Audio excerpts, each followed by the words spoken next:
You ask Tiger to solve. This deals with linear equations with one unknown.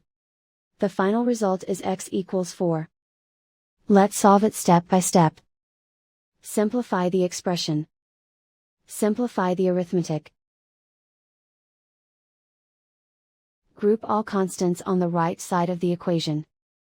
Add 5 to both sides. Simplify the arithmetic.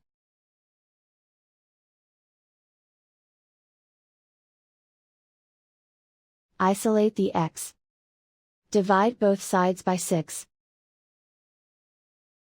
Simplify the fraction. Find the greatest common factor of the numerator and denominator.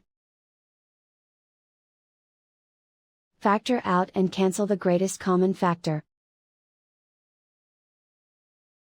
And so the final result is x equals 4.